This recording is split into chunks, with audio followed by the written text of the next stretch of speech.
In the past few years, we've heard the term free agents and been told we would all need to become one in order to succeed.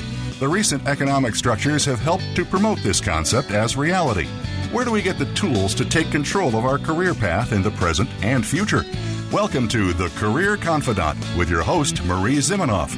Marie and her guest experts are here to provide you with the tools you need to move forward and achieve your career goals. Now, here is Marie Zimenoff. Hello and welcome to the Career Confidant, and we're glad you're here with us today. And you are going to be glad because in our goal to give you all of the tools and information that you need to take care of your career, we have a treat for you today with Kyla Duffy visiting us, and she is the Career Alchemist, and I look forward to hearing more about that term. And she's going to share with you some best practices for changing careers. Now, if you are one of the 40 to 60%, depending on which articles you read, of people who are thinking about changing careers, this will be critical information for you because job search, resume writing, all of that is going to be a little bit different when you are changing careers. So Kyla, thank you so much for joining us today. Hey Marie, thanks so much for having me. I'm excited to be here. Yeah, so tell me a little bit about why you're so passionate about helping people change careers, and you'll have to tell us a little bit about how you came up with the Career Alchemist title for yourself. Sure. I guess I'll tell you about that one first, and then we can jump into my career history. But I've been writing resumes and career coaching for some time now, not nearly as long as you have, but for probably about 6 years. And I don't love the term coach because it's just unregulated. Anyone can kind of call themselves a coach. There's training programs people go through, which is fantastic, but I just always felt uncomfortable with the word coach. And maybe it's because I come from a sports background and coach is a very specific thing there too. But so for years I was trying to figure out how to brand myself. And one day I had a client provide me with, it was just her titles and the companies she worked for, and I ended up being able to write a resume for her just with that information. I mean, it wasn't the best resume because I didn't have her quantifiable achievements, but at least I was able to get something down to get her started. And at that moment, I realized I'm an alchemist. I can create things. So that's kind of where that came from, and it just sat with me. I love it. Yeah. And so for the past 6 years, you've been working with people in the career space. What has you gravitating towards people who are changing careers? Yeah, it's just my personal path. I'm one of those people who gets the 7-year itch, So every 6 or 7 years, I find myself in a different career. So I can really empathize with people who are in a space where they're not happy with what they're doing. Maybe they don't know why they're unhappy. They're just uncomfortable, or, there's a whole spectrum, right, of needing to get the heck out of here right now and just kind of feeling uncomfortable. So I've experienced all those feelings in my life. And I would say, I was an entrepreneur right out of college. I had a snack food company. We ended up in 200 stores in 20 states before I went bankrupt because I was a snotty college student that didn't understand my own limitations. From there, I became a national sales manager for a rock climbing wall company. I sold franchises after that. I counseled people with a small business development center. But probably my most daring career change was when I went from teaching sales management at the University of Colorado to joining a circus in Japan as a flying trapeze artist. Wow. So I am no stranger to career change. I love it. And then, of course, you got not only the heart for the career changers, but some expertise to go along with it, I'm guessing. Well, yeah. So it's pretty funny, to say that I was a flying trapeze artist moonlighting as a resume writer, but that's the fact. I was working for 6.5 years in a circus in Japan. And during that time, I was also writing resumes. And that's where I kind of got my foot in the door. I never thought it would be a career. It just seemed like a gig, right? But when I left the circus, I needed something to do. And I was fortunate in that the company I was working for allowed me to learn how to become an interview coach. So my interest and my skills just started growing and growing. And I was really able to leverage that personal story and that personal experience to give people a unique brand of help. Yeah, that's excellent. Yeah, and you get that experience and doing that. And what do you see, and maybe some of the things you experienced yourself, what are some of the greatest barriers when people start thinking about changing careers? Yeah, I think there's a lot of different things people face. Probably the psychological barriers are the first thing to overcome. The imposter syndrome, people thinking that they want to do something, but they can't. And absolutely, that is not true. You can do whatever you want to do. So I think the psychological part of it is a big part. But then in terms of the skills, needing to look outside of what you're currently doing and understand what that career change consists of, and being willing to dig in and put in the time to get the skills you need to make that career change. Yeah, and that there's two parts that there, right? The focus and getting over some of the imposter syndrome as we create that focus, but also finding that stepping stone, because we can do anything. How we get there is sometimes a little bit of a path, and that's part of the fun, isn't it? Helping people figure out that path. Absolutely, and I think going through that process of figuring out that path helps get over that imposter syndrome, right? They kind of go hand in hand. The more you understand and build your confidence, and build your skill, the more you're not going to feel like an imposter. The other thing, though, I think that is probably worth mentioning is connections, right? If you're changing industries or you're changing careers, sometimes not having those connections can feel overwhelming. So you got to put in place a mechanism to start building those new connections. Yeah. And both of those pieces go together, because you're learning sometimes about the skills that you need from those people that you're making the connections with. Exactly, right? It's all related. So kind of attacking that, and that's where a coach can be helpful, right? But attacking it from a holistic perspective and bringing all those parts together is really a recipe for success. So when people are, and since kind of right now you're talking about upskilling or reskilling, we hear those buzzwords. Tell us a little bit about what those mean, or what they mean to you, upskilling or reskilling. Sure. Yeah. I mean, I think, it's interesting. This could be a whole different conversation about the role of higher learning, right? And where degrees come into it, or certifications or certificates, or just independent study. I mean, there's so many different ways you can go about augmenting your skills. But in my opinion, I think the best way to go about it is to explore many different job descriptions that align with the kind of work you'd like to do, and see, well, what's common among them? What kind of skills are needed among them? And then look at that and ask yourself, well, what am I lacking? You know what I mean? Or what do I have, but what could I be better at? And then start looking for those educational opportunities for where you can build those skills. And I really feel like a lot of times that's not with another degree. I know there's probably a lot of people out there that are similar to me, that whenever things start going sideways, I think I'm going to go get another college degree. But these days, it's not necessarily the best choice. It can be throwing away a lot of money and time. So there's so many different institutions that are providing certificates and learning opportunities, even just like Lynda, I think that's owned by LinkedIn now, right? Lynda.com? Yeah, LinkedIn Learning. Yep. Yep, that's LinkedIn Learning. And then, of course, there's Udemy and Coursera, and those that are very low cost, where you can pick up a lot of different skills. But one of my favorite career change stories, actually, was a client who was a waitress. I actually just pulled up her resume right now, so I can tell you.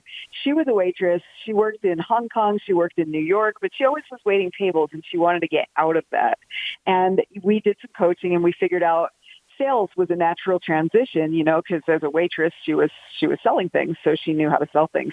She ended up finding this one course called SB Academy that taught her how to be a business development representative.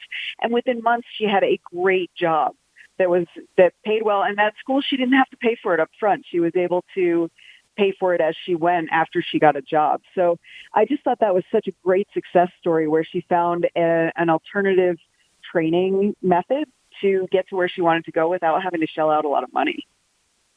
Yeah, and there are, those few things about what you're saying, that we got to do the research. Just jumping into any kind of training program and probably not going to be as helpful as if you do the research and figure out what are people really looking for, what are the job descriptions calling for, but then talking to some people. And this is why I asked that question, because it kind of went into your networking piece about, as you're building those connections or doing research, asking about what training programs to take can be such a great icebreaker. And so when people are thinking about, making a transition, there's so many different ways that they can do it. And asking people in the field can be kind of a two birds with one stone. Is that where we're headed? That is a great point. Doing informational interviews with people, getting to know people in the field and asking them, what training should I take? Absolutely.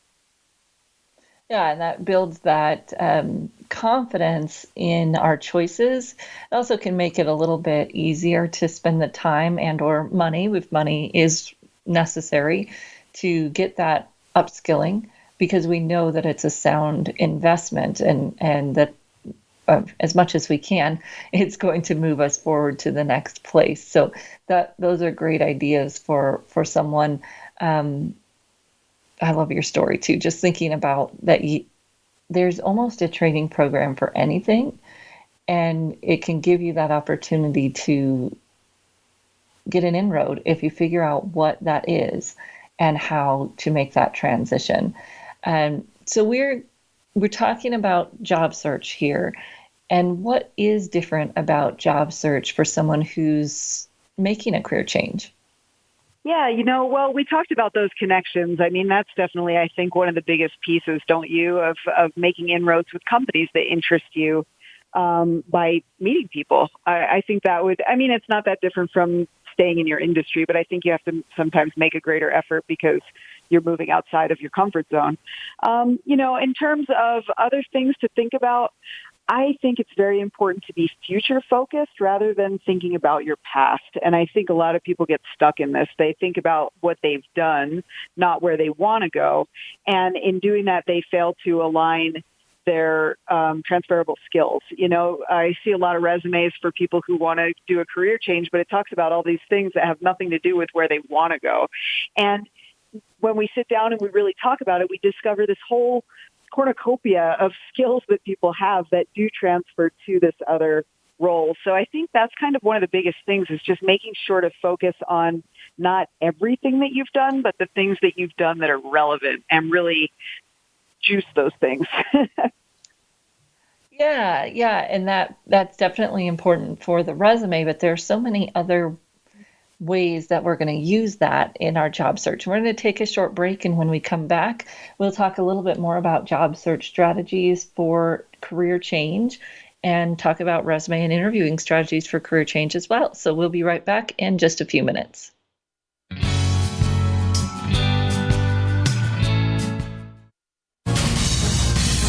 Voice America Business Network, the bottom line in business. You know that the career landscape has changed and that you need to be proactive about managing your career. You can have the foresight, skills, and confidence you need to take charge of your career and seize opportunities. A strategic advantage and career expert, Marie Zimenoff has helped thousands of leaders like you get focused, get found, and get hired. Visit getcareersmart.com to find out more. That's getcareersmart.com, or call 800-521-2080 to schedule your complimentary consultation. Today, expertise equals credibility. When you know what to do and how to do it, people follow because they acknowledge that you know more. However, stepping up in your career eventually pushes you out of your comfort zone of expertise. How you lead at those moments requires new skills. We're here to show you how to survive and thrive. Join me, Wanda Wallace, on Out of the Comfort Zone at Voice America Business Channel. You can find more information at leadershipforuminc.com. You hear about it all the time. Compromises, destructive malware, major breaches. You can't turn on the news without hearing about the latest cyber event. Learn more about cybersecurity, how it has become one of the most significant threats to our national security, and the battle experts undergo every day on your behalf to protect you, your families, and your data. Task Force 7 Radio with host George Reedus is the voice of cybersecurity around the world. Tune in live every Monday at 8 p.m. Eastern Time, 5 p.m. Pacific on the Voice America Business Channel.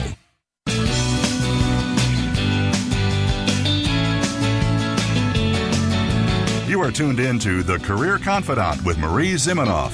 If you have a question or comment for Marie or her guest today, please call 1-866-472-5790. That's 1-866-472-5790. You may also send an email to marie@astrategicadvantage.com. Now, back to The Career Confidant.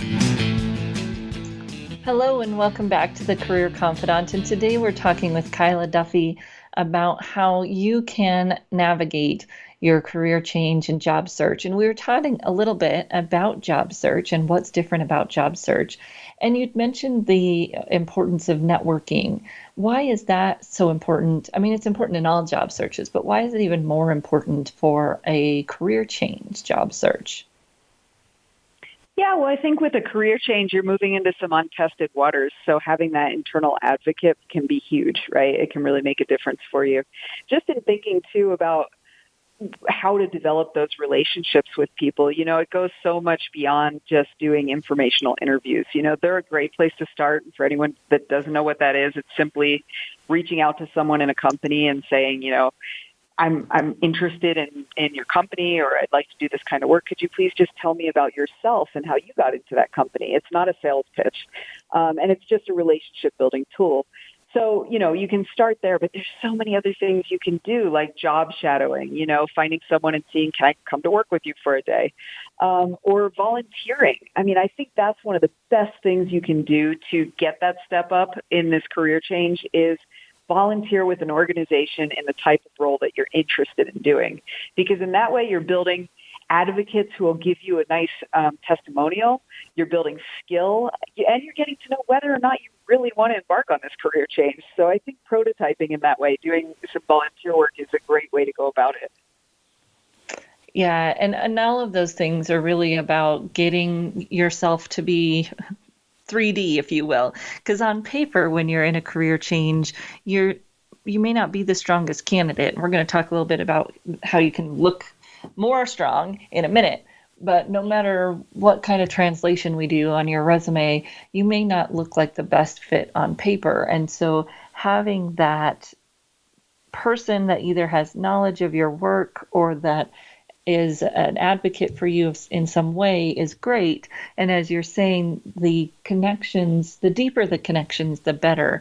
So having that, you know, 1 or 2 networking meetings is nice, but if there's any way to do some work for that person, with that person, so that they really have a vantage point of what you do and how good you are, they'll be an even stronger advocate for you. Anything else you'd say about job search? Well, I just want to say that I love that imagery that you just brought up, that 3D, you know, getting off the paper and into people's faces with your skills. I just think that's a perfect way of looking at it. Yeah. Now, when we are talking about the resume, you talked about this just a little bit earlier, but what are some strategies for career changers to look more qualified on their resume? Yeah, absolutely. So I'm a very nuts and bolts person. I like well-defined processes. So let me share what my process is for doing something like this. Really for doing anything. But what I like to do is I like to take the job description, the ideal job description that a person's looking for, or maybe a compilation of a few, and highlight the key skills that I see in the job description. That's always my first step. And then from there, I think it's really important for the career changer to take a look at those things that they highlight and say, okay, how can I pull that out of each job that I've done? And that's really going to be the thing that convinces the recruiter, the hiring manager that's looking at their resume that they have those skills. nothing else matters. If you want to be a customer success manager, but you're great at finance, it doesn't matter. What's important is that you're good at handling customers and making them happy. So how can you translate what you did? Let's say you were in a finance role. How can you translate that to customer success? Well, maybe you were beholden to internal customers, and how did you create great experiences for them? That's what I would focus on in the resume. Yeah, it's really that. And you have to have a focus to do it, which is where you started. You have to have that focus to be able to then go and say, when have I done that? And how can I explain it in the closest language is possible to the hiring manager's language? And that's, I always say, a translation. Right? We're doing the translation to make sure that we look like a fit. Anything else specifically with the resume or LinkedIn profile that you see with career changers? Oh, yeah, absolutely. I mean, the one thing that I say to people is just don't leave things to chance, right? Don't assume that the person reading your resume is going to read between the lines. Make it very obvious that you have these skills, even if it seems like you're explaining something that they should know. You know what I mean? Those shoulds always get in the way. Don't do that. Be specific about the ways that you have aligned with whatever that job description is, and don't be lazy by not changing your resume each time you apply for a different job. And that's the case for any job seeker. In terms of your question about LinkedIn, LinkedIn is fantastic because it gives you that about section where you can talk about why you want to do this career change. What inspires you about it. And I think always focusing on that future, like what value are you going to provide in this new role, and using the about section to talk about that is a really good strategy. Yeah, that story can be so powerful and humanizing and connective.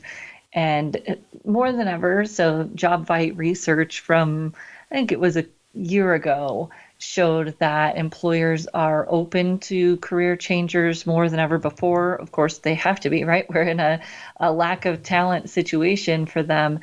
And this is important for our individuals to realize when you're making a career change. You have to show the qualifications like you were showing earlier, but if you can also show why and connect, one, you might get found faster because if you're using some of the language about the future industry that you're interested in, you might get found faster and connect to them better. But then two, when I read that, I'm going to understand why you want to make that transition. And if I've got 10 applicants that are looking to make a transition into my industry, and you're the only one who's really spelled out why, you win, right? Because I want someone who knows what they're doing. They're less likely to jump again. Yeah, exactly. And I always tell people too, hiring managers, what they're evaluating you on most is your skill, motivation, and culture fit, right? So in your about section, how can you demonstrate that you have the skill, that you're motivated, and you're going to be a fit for whatever, hopefully you're seeking out cultures that align with your work style. That's probably a strong key for success. But, if you can use that section to define those things, and especially define them around why you're embarking on this career change, like you said, you're going to be out in front of the pack. So tell me a little bit about interviewing strategies for career changers. What is different? What are some of the landmines that people should be aware of when they're interviewing in their career change? Well, I would say that, the number one thing, and I mean, it seems like it shouldn't need to be said, but it does need to be said sometimes, is don't talk poorly about your last career, right? Always talk about your previous career in a positive light, and then talk about what you're looking forward to in your next career, where you're moving towards. That's the same advice I give everyone is being forward thinking, forward looking. What's going to be great about this next step, not why are you running away from whatever. So even, for example, when they ask you, why are you leaving your last job? Be real positive about it. Say, wow, it was a great place to work. I love doing it. Or pick one thing out that you can genuinely say you liked about the work, and then talk about how you gained valuable experience that's going to help you moving into this next career. So again, it goes back to knowing what the key skills are for this job and really being able to speak to them. And you said, what are the landmines? I would say, another one is just, again, getting too mired in examples of things that you've done that have nothing to do with this next work you're going to be moving towards. So really, really trying to focus on those transferable skills. Right. And the putting together the resume can really help you do that, because you're going to be focused on those stories and tell those stories in the right way for the resume. And then you'll have that language to move into the interview. And I love your point about being positive. I always say positive and future focused, because it doesn't do any good it doesn't give us any information to talk about why you're leaving that last thing in the negative light. And I think sometimes people say, if I talk about what I didn't like there, then it will show them that I'm ready to move. But it's negative, and we don't need it. I like the idea of positive and future focused. Any other things that people watch out for in a career change interview? First, let me apologize if you hear some snoring, because I have my emotional support dog on my lap. She's very helpful. So yes, I think one last thing I'd like to just mention is that same technique of, taking that job description, especially when you're going in for an interview. You have a specific job description, right? Because you're going for a specific job. So taking that description and highlighting whatever stands out to you as important. It could be the bullets. Sometimes there's information in other areas that's not in the bullets that's important. And then on a separate sheet of paper, writing 2 or 3 examples down that relate to the things that you highlighted. And in that way, you're creating a roadmap for yourself of all the things that you can talk about at the interview. And especially these days with virtual interviews and phone interviews, there's nothing wrong with having that in front of you. It's not a memory contest. It's, an employer trying to get to know you. So nothing wrong with having a reference sheet in front of you and making sure that those examples align with this job you're moving towards, not the job you're moving from.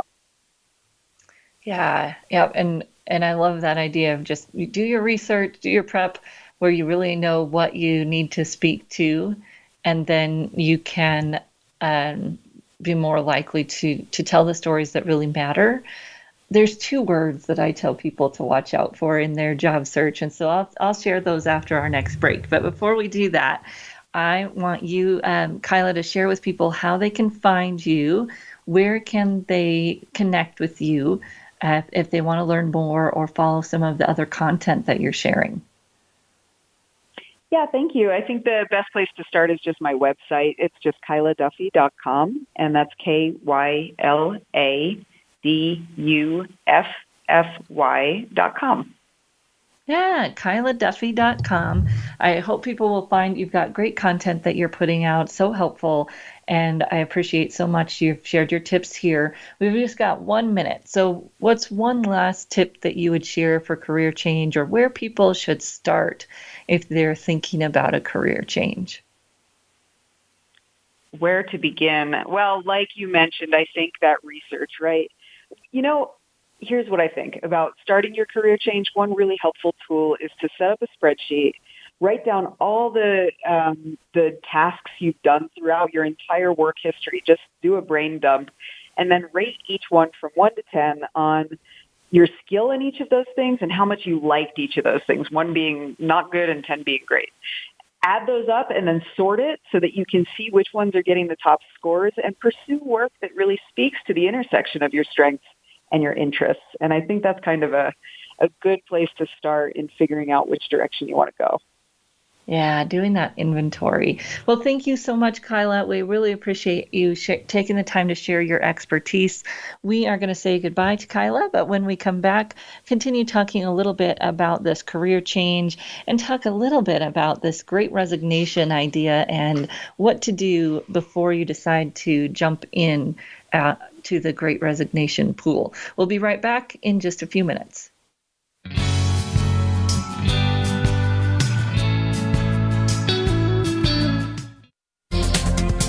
The business community's first choice in Internet Talk Radio. Voice America Business Network. You know that the career landscape has changed and that you need to be proactive about managing your career. You can have the foresight, skills, and confidence you need to take charge of your career and seize opportunities. A strategic advantage and career expert, Marie Zimenoff has helped thousands of leaders like you get focused, get found, and get hired.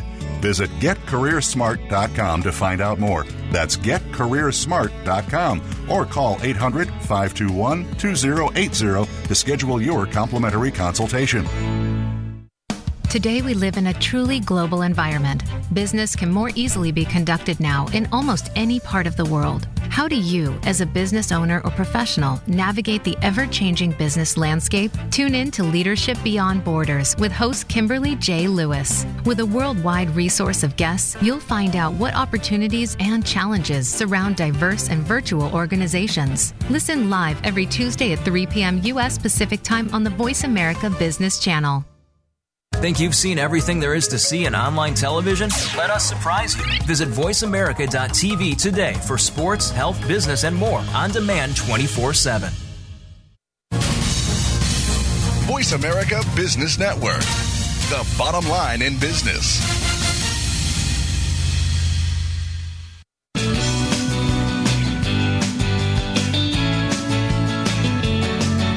You are tuned in to The Career Confidant with Marie Zimenoff.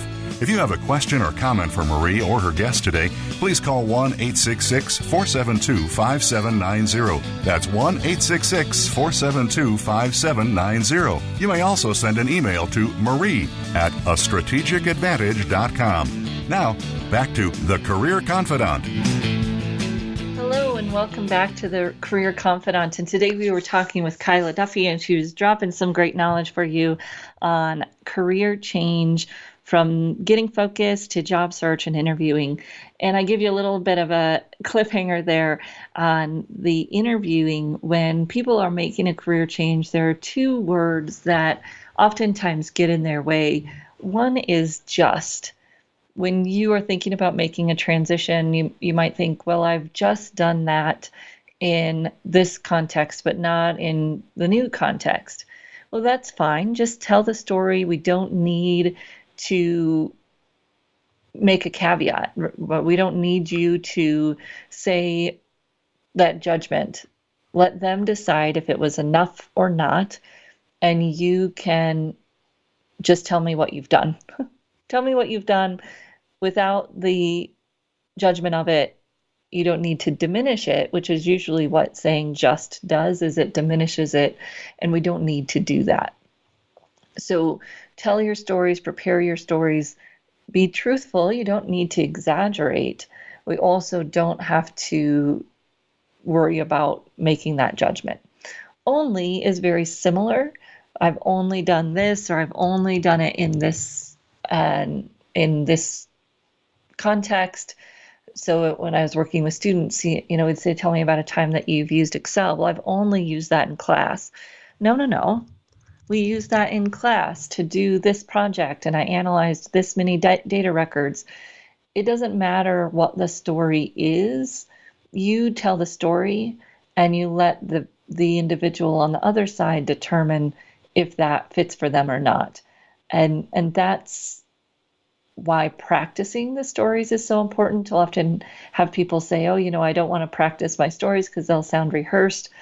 Man, I want you to sound rehearsed. If the choices are unprepared or rehearsed, let's choose rehearsed every time. Because guess what? As you practice, you'll actually start to sound less rehearsed as you practice. And nobody's great off the cuff unless you're a professional speaker, and then you're most likely not interviewing for jobs, right? So practice, and it's okay. Write out the bullet points, practice it, call yourself, leave yourself a message, listen to it. Then you can move into the video world and practice it on video. But I want to know that you have had those words come out of your mouth before you get into that interview, that you've told a similar story. It's not going to be the exact same story because they're going to ask a slightly different question. You're going to have to adjust your story a little bit. But when you've already told that story in your practice, it'll be easier for you to adjust the story moving forward. Watch out for those tendencies to diminish what you've done because it wasn't exactly what the new job is looking for. It's your job. It falls squarely on your shoulders to communicate the relevant pieces of what you've done to the hiring manager in a way that they can see you as a fit for that role. That means that you're translating and you're telling the story. You're not embellishing, you're not exaggerating, you're also not caveating, because then I just have less faith in you. I have less confident in your ability to do things when you're using those caveats like just and only. When we are talking about career change, I was listening to a conversation this morning. It was a Harvard Business Review conversation, and the individual that was speaking was talking about how when we make a career change, oftentimes we trade one set of problems for another. And this is going to be true in any in any kind of change, in any kind of relationship. It always kind of makes me laugh, the parallels that we can draw between, jobs and relationships in general. The grass is never that much greener on the other side. We've really got to know, what is it that you're looking for out of this career change? Because the more specific you are, the more likely it is that you'll be able to achieve that. Also, that you're looking for ideas and suggestions. That's not the right word, but you're looking for, is this really going to give me what I'm looking for more of? And you can also just do a reality check, because if you are just feeling challenged right now by life, kids being home, people being sick, maybe you're like me and I feel like I've been sick now for almost a month because my son brought home COVID. I got a breakthrough case, and then I've continued to get every little cold since then because I feel like my immune system just has not caught up. If you are feeling bleh, is a new job going to fix that? Maybe not.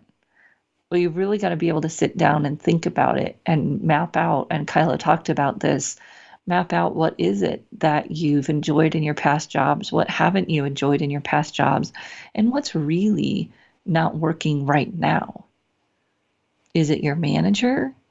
Is there a way to have a conversation around that? And I've talked about this on the show before, but really figuring this out and trying to fix it where you are will give you some critical insights and skills to make sure that you don't just jump into the same problem when you move. And making a career change takes time, it takes effort. Even in today's market where there are tons of open jobs, employers are still hesitant to bring someone on who hasn't done that exact job. And they're getting less hesitant, and there'll be more opportunities as the days go on. It is going to take effort. So let's first figure out why and where and how we're going to direct that effort. And then if there's ideas about how you can bridge the gap in your current job, are there ways you could get the skills you want to use in that next job where you are now? Could you take some training or even use your internal training library to get some of those skills, maybe even for free, before you think about making that jump? I talk a lot about an engineer in my life who's looking to go into product management and working for a really large company who has an extensive learning system that the employees all have access to. And guess what? Inside that learning system, there's classes about product management, being a product manager, about marketing. Why pay someone else for these classes if there's opportunities to use your existing resources to do that? On your own time, of course. However, they're there, they're available to you. And unless there's some gate that you need to get through, most of the time in those large companies, you just have access and can get whatever you want. When you've done that work, then you start to see what the drivers really are to make a change. If it is what you think it's going to be, and it just takes one scroll through mom's Facebook group to see all of the people who had a husband cheat or they've cheated and come back to the fact that, the grass isn't greener. And you can make a big effort to make a career change and then not have the grass any greener. In fact, this gentleman, and I wish his name was in the email, but it's not, was talking about how an HR person, when they have someone who's leaving, one of the questions was asked was, should we do a counter offer if one of our employees gets an offer, or have they already decided to leave? And he talked about how when that person is leaving, you don't necessarily need to make a counter offer, but make sure that you are telling them how valuable they are, telling them that you loved working with them. If it's true, of course, that you'd love to have them back, because research shows that once the new wears off in that new job, a lot of times people start to reminisce and wish they could go back to the old job. Don't be that statistic. Do the research first and figure out if this is really going to be a good move for you before you make it. Now, when you are thinking about making this career change, getting that focus first is so important for so many reasons. But then you start to build a repertoire of community and a repertoire of, people don't like the term thought leadership. You want to start having conversations in the industries and roles that you want to go into. And if you're currently working, this might have to be a little bit of a bridging activity. You have to be a little bit careful.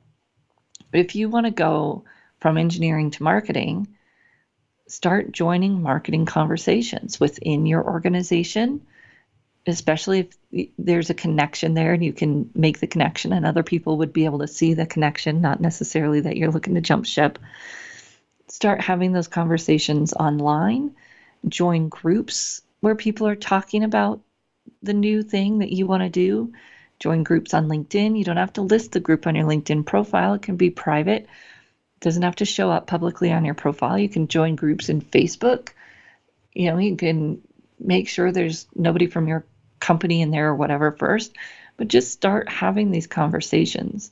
Then you get the lingo and you also start to build your digital footprint in the right direction.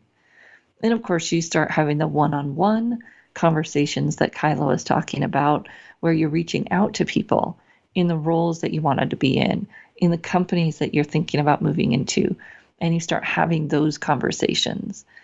And we in the business call it an informational interview. Please don't use that term. It's confusing. People see interview. You don't need to use that term. Say, I'm thinking about X. I'd love to get your perspective. People love to give their advice. Ask for advice. It's not about a job. And guess what? You don't have to take the advice, but it gets the person talking. Love your advice on how to get into marketing. Love your advice on how to get into this industry. I'd stick away from the specific company as my intro question. It's going to shut the door.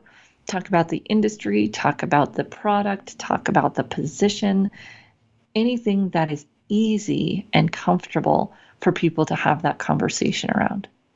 Well, we're going to take a short break, and when we come back, I'm going to give you 7 steps to take if you're thinking about making a career change. We'll be right back in just a few minutes.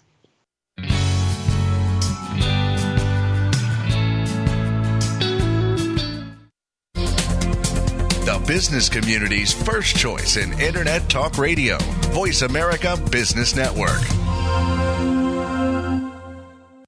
You know that the career landscape has changed and that you need to be proactive about managing your career. You can have the foresight, skills, and confidence you need to take charge of your career and seize opportunities. A strategic advantage and career expert, Marie Zimenoff has helped thousands of leaders like you get focused, get found, and get hired. Visit getcareersmart.com to find out more. That's getcareersmart.com or call 800-521-2080 to schedule your complimentary consultation. We hear it and read about it every day in the news. America is heading over a fiscal cliff. Home prices are still receding and unemployment growing. How can you preserve and increase your wealth in this kind of economy? Tune in to Turning Hard Times into Good Times with host Jay Taylor. Jay will explain the decline of our monetary system and the economy, and will give you winning investment ideas and the tools to protect and increase your wealth. Turning Hard Times into Good Times with Jay Taylor can be heard Tuesdays at 3 p.m. Eastern Time, 12 noon Pacific Time on the Voice America Business Channel. When it comes to business, you'll find the experts here. Voice America Business Network.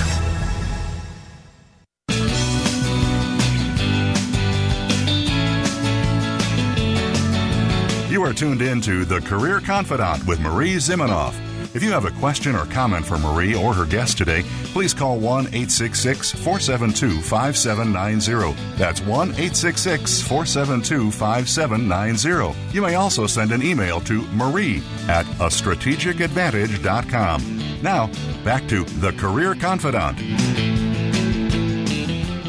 Hello and welcome back to The Career Confidant, and let's go through 7 steps to a career change.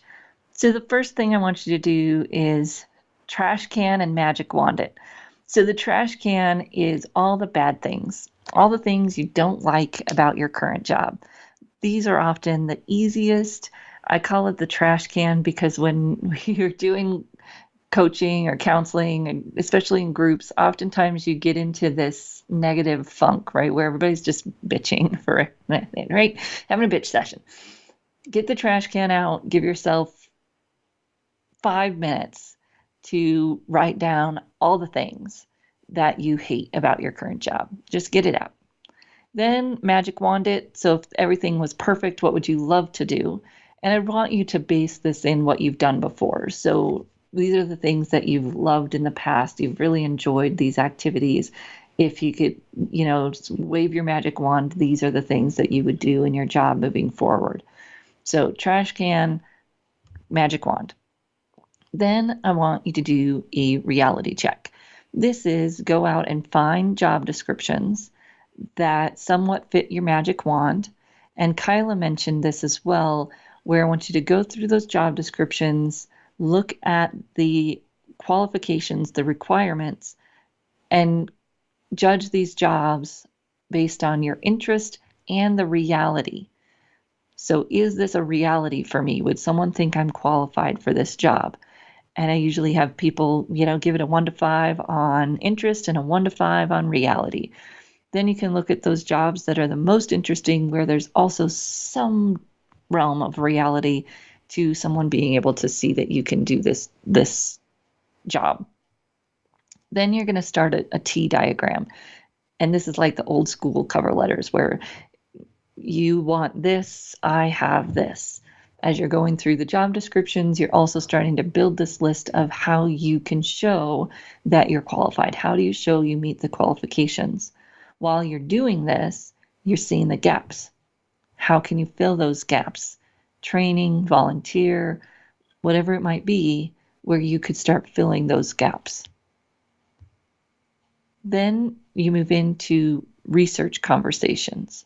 So you want to back up these job descriptions that you've been picking apart here with talking to people who do that job. I'm interested in doing this job. What advice do you have for me? Remember, we're focused on advice. Now, if you're not making that big of a career change, you may kind of mix this step in with a future step. But we want to do that reality check of, are the job descriptions that we're seeing rooted in reality? Usually they are, but this is a good way to get some networking started in the new role by asking for advice on that role. Then you start working on your marketing materials. Number 1 mistake I see a lot of job seekers make is that they start with their resume. You don't have any earthly idea what needs to go on that resume. No wonder it's a struggle.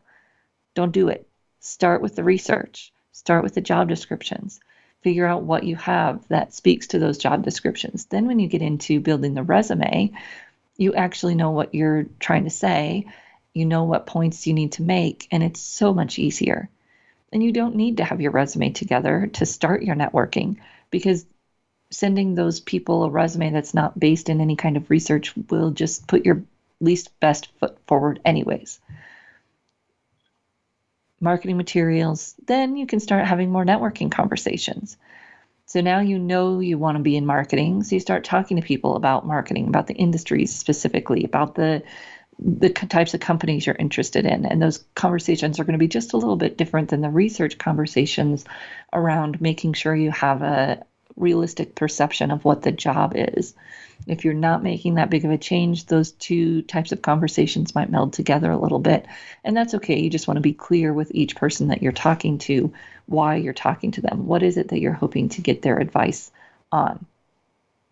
Then you start applying to roles and getting those people who you've been networking with to put in that recommendation, put in that referral. You continue those networking roles while you're applying. So you see that applying to jobs is step number 7. We start with the research. We start with making sure we understand our gaps and what we might need to do to upskill or reskill. And this is why if you currently are working, you can start doing these steps now and do them while you're employed instead of jumping ship too quickly when you still have all this work to do. If there's a way that you can do this work while you are still employed, that is going to be of huge benefit to you and your pocketbook and everything about our adult lives, because it does take some time. It takes some time to do this research. It takes time to build a network in a new industry. It takes time to go through the steps of a career change. Most of the time, people will tell you that a career change takes 12 months. When you think about getting focused and then doing the job search takes longer when you're making that career change because you're not going to look like as much of a fit on paper. And your network is going to be more important. And all of those pieces take a little bit of time to put in place. So the more that we can be focused and have our research done and really look on what's the best way to do this before we move forward, the better off we'll be when we start to make that actual transition, because we've done our research, we know what we're looking for, and we have connected the dots for the employer between what we've been doing and what we want to do. And those hiring managers, yes, they're more open to someone making a transition today. The switch in the hiring market has definitely helped you, career changer. You're still going to be up against competition. And the better that you can communicate your why and connect the dots in the qualifications, the better off you'll be. They want someone who can step in and do the job tomorrow. They're willing to stretch a little bit. And the more that you can show you could step in and do the job tomorrow, the stronger your candidacy will be, and the more likely it will be that you'll get that interview. Network, referrals, they're going to be huge moving forward. And the pains that employers are feeling right now, their inability to get people, is pushing them more towards referrals, even though there are some diversity reasons pushing them away from it. They've got to fill the seats. And if you can network and be that person that someone has at least talked to a couple of times, you'll have an opportunity to get into that seat. So start by figuring out why you want to make that move. Do some work internally at your own organization to see if there's an opportunity to move internally or to make a change internally. That's going to be your easiest move, especially right now with so many pieces moving inside organizations. If you can move internally, you might be surprised at the mobility that's available right now. And if you do that work, you'll have a better idea of what you need to do and why you're making that external move, which will make all the difference when you start to put those pieces together. And of course, we're right here for you every week on the Career Confidant. If you have topics you'd like us to cover, please email me at Marie, M-A-R-I-E, at careerthoughtleaders.com. We love to cover your questions and your topics, and we will see you right back here again next week on the Career Confidant.